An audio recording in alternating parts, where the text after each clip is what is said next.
Section 24 of The Scarlet Letter by Nathaniel Hawthorne. Chapter 21.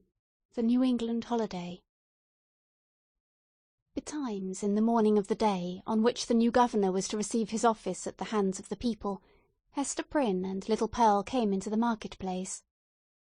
It was already thronged with the craftsmen and other plebeian inhabitants of the town in considerable numbers, among whom, likewise, were many rough figures, whose attire of deerskins marked them as belonging to some of the forest settlements which surrounded the little metropolis of the colony. On this public holiday, as on all other occasions for 7 years past, Hester was clad in a garment of coarse grey cloth. Not more by its hue than by some indescribable peculiarity in its fashion, it had the effect of making her fade personally out of sight and outline, while again the Scarlet Letter brought her back from this twilight indistinctness, and revealed her under the moral aspect of its own illumination. Her face, so long familiar to the townspeople, showed the marble quietude which they were accustomed to behold there. It was like a mask, or rather like the frozen calmness of a dead woman's features, owing this dreary resemblance to the fact that Hester was actually dead, in respect to any claim of sympathy, and had departed out of the world with which she still seemed to mingle.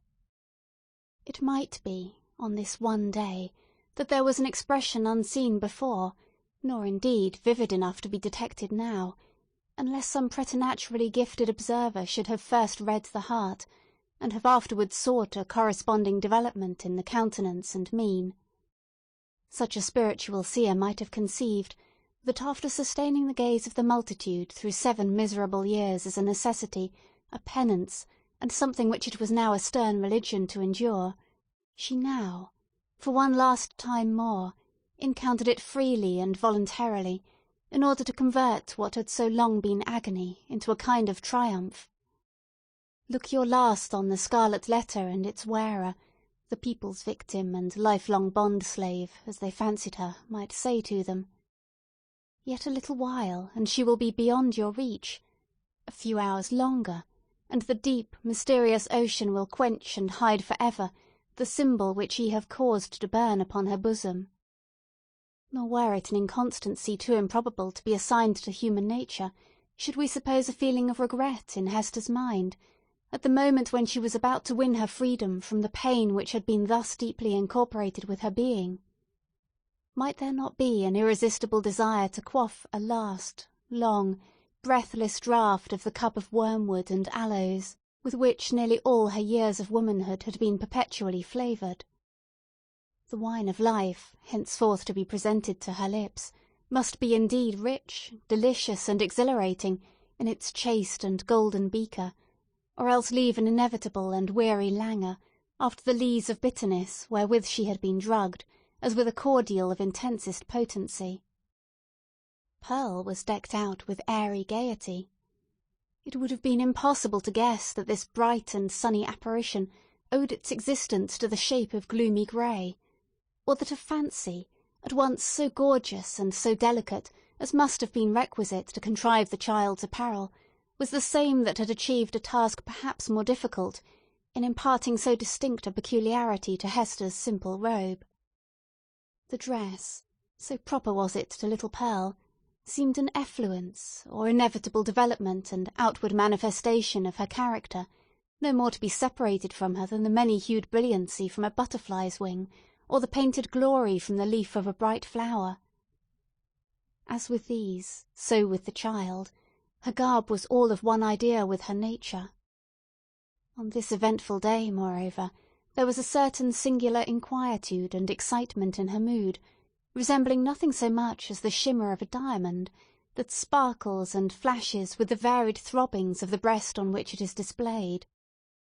Children have always a sympathy in the agitations of those connected with them, always especially a sense of any trouble or impending revolution, of whatever kind, in domestic circumstances, and therefore Pearl, who was the gem on her mother's unquiet bosom, betrayed, by the very dance of her spirits, the emotions which none could detect in the marble passiveness of Hester's brow.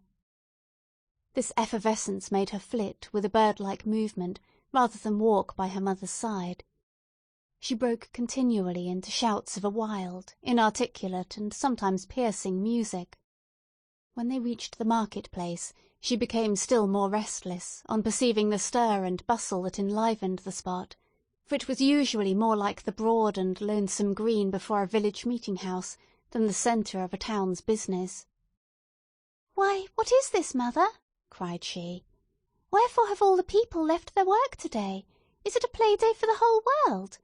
See, there is the blacksmith. He has washed his sooty face and put on his Sabbath-day clothes, and looks as if he would gladly be merry, if any kind body would only teach him how. And there is Master Brackett, the old jailer, nodding and smiling at me. Why does he do so, mother?" "He remembers thee a little babe, my child," answered Hester. "He should not nod and smile at me for all that, the black, grim, ugly-eyed old man," said Pearl. "He may nod at thee if he will, for thou art clad in grey and wearest the scarlet letter. But see, mother, how many faces of strange people, and Indians among them, and sailors! What have they all come to do here in the market-place?" "They wait to see the procession pass," said Hester. "For the governor and the magistrates are to go by, and the ministers, and all the great people and good people, with the music and the soldiers marching before them." "And will the minister be there?" asked Pearl.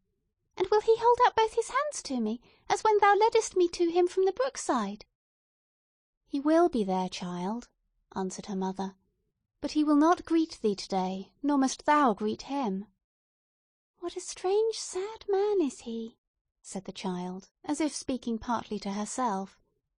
"In the dark night-time he calls us to him, and holds thy hand and mine, as when we stood with him on the scaffold yonder.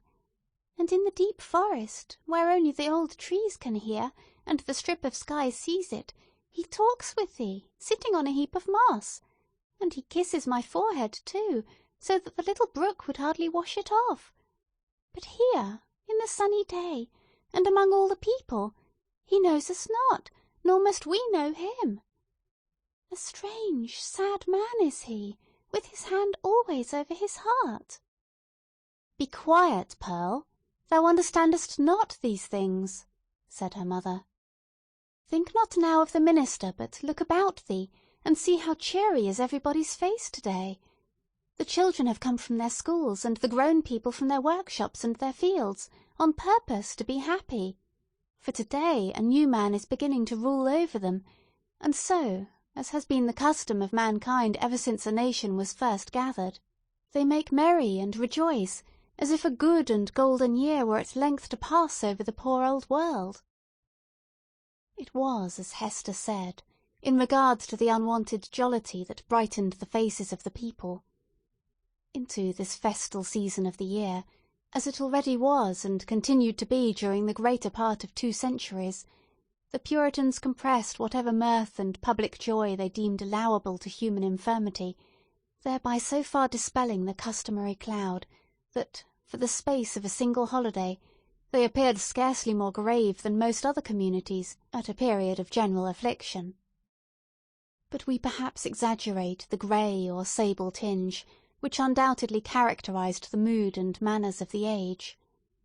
The persons now in the market-place of Boston had not been born to an inheritance of puritanic gloom.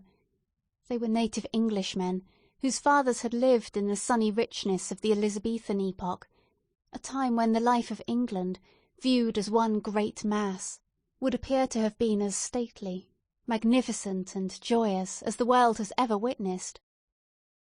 Had they followed their hereditary taste, the New England settlers would have illustrated all events of public importance by bonfires, banquets, pageantries, and processions. Nor would it have been impracticable, in the observance of majestic ceremonies, to combine mirthful recreation with solemnity, and give, as it were, a grotesque and brilliant embroidery to the great robe of state, which a nation, at such festivals, puts on. There was some shadow of an attempt of this kind in the mode of celebrating the day on which the political year of the colony commenced. The dim reflection of a remembered splendour, a colourless and manifold diluted repetition of what they had beheld in proud old London, we will not say at a royal coronation, but at a Lord Mayor's show, might be traced in the customs which our forefathers instituted with reference to the annual installation of magistrates. The fathers and founders of the Commonwealth, the statesman, the priest, and the soldier, deemed it a duty then to assume the outward state and majesty, which, in accordance with antique style, was looked upon as the proper garb of public or social eminence. All came forth to move in procession before the people's eye, and thus impart a needed dignity to the simple framework of a government so newly constructed. Then, too, the people were countenanced, if not encouraged, in relaxing the severe and close application to their various modes of rugged industry, which, at all other times, seemed of the same piece and material with their religion. Here, it is true, were none of the appliances which popular merriment would so readily have found in the England of Elizabeth's time, or that of James.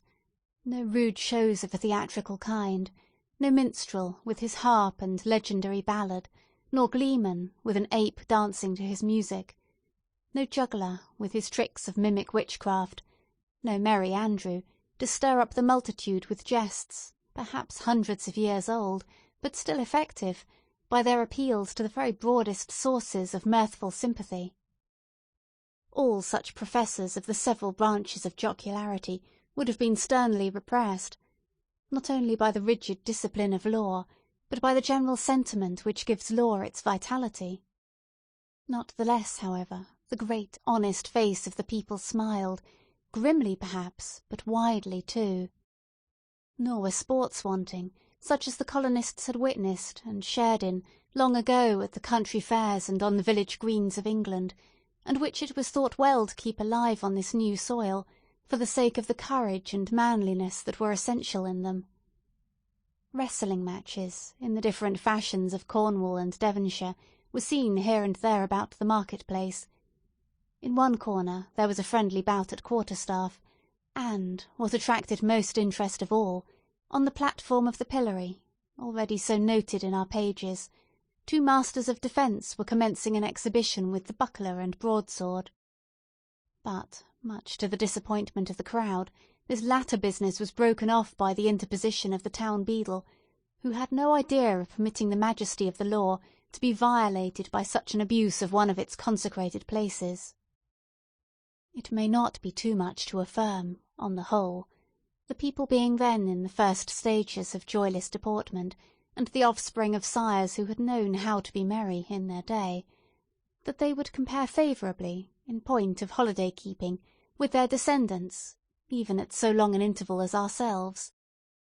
Their immediate posterity, the generation next to the early emigrants, wore the blackest shade of Puritanism, and so darkened the national visage with it, that all the subsequent years have not sufficed to clear it up. We have yet to learn again the forgotten art of gaiety. The picture of human life in the market-place, though its general tint was the sad grey, brown, or black of the English emigrants, was yet enlivened by some diversity of hue.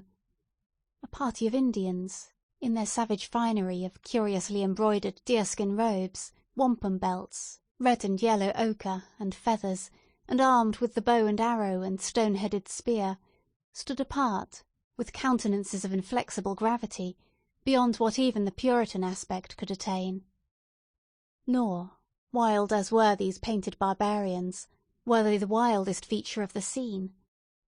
This distinction could more justly be claimed by some mariners, a part of the crew of the vessel from the Spanish Main, who had come ashore to see the humours of election day. They were rough-looking desperadoes, with sun-blackened faces and an immensity of beard. Their wide, short trousers were confined about the waist by belts, often clasped with a rough plate of gold, and sustaining always a long knife, and, in some instances, a sword.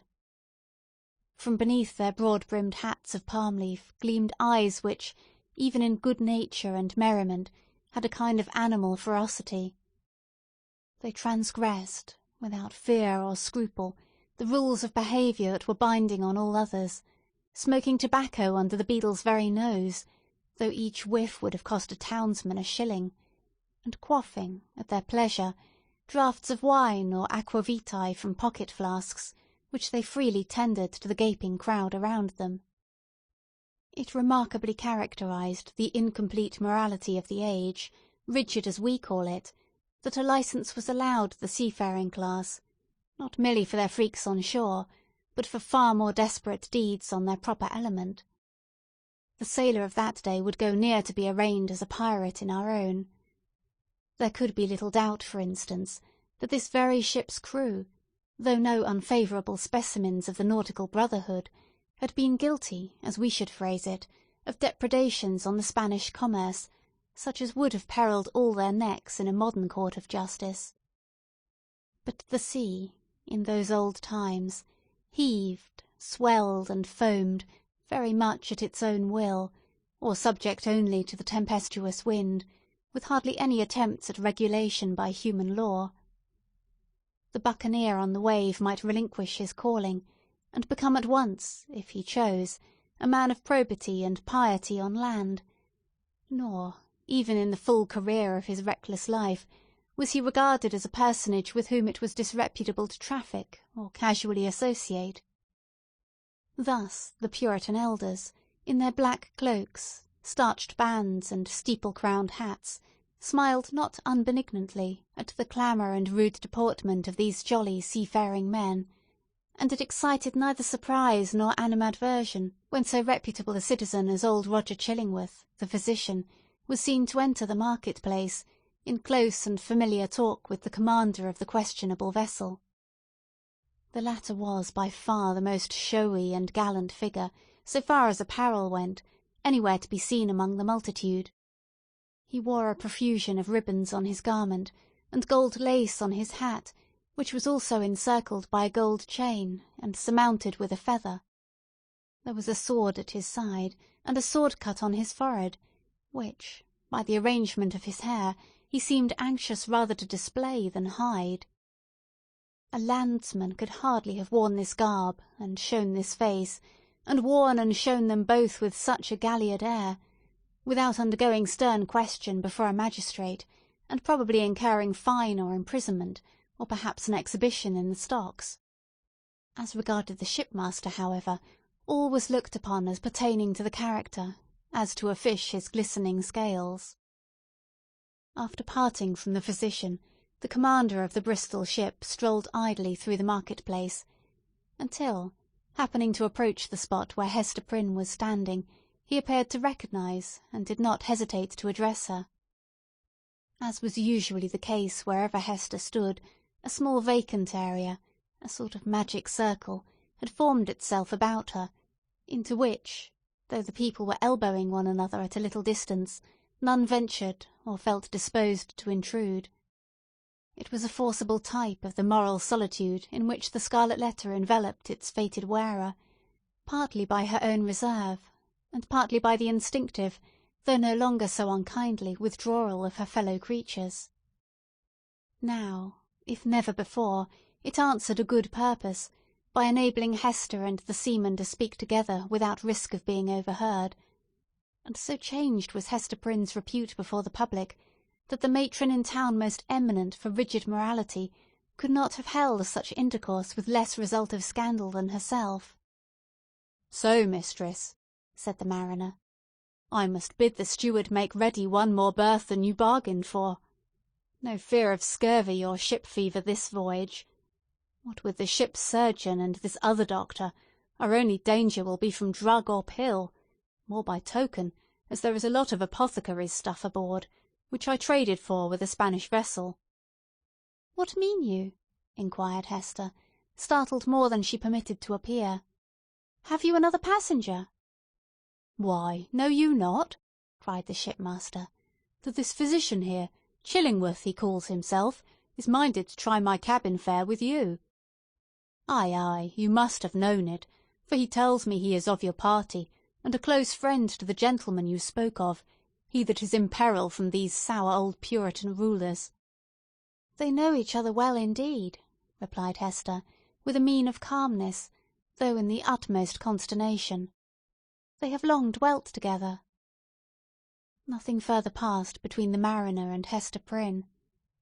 But, at that instant she beheld old Roger Chillingworth himself, standing in the remotest corner of the market-place, and smiling on her, a smile which, across the wide and bustling square, and through all the talk and laughter, and various thoughts, moods, and interests of the crowd, conveyed secret and fearful meaning. Section 24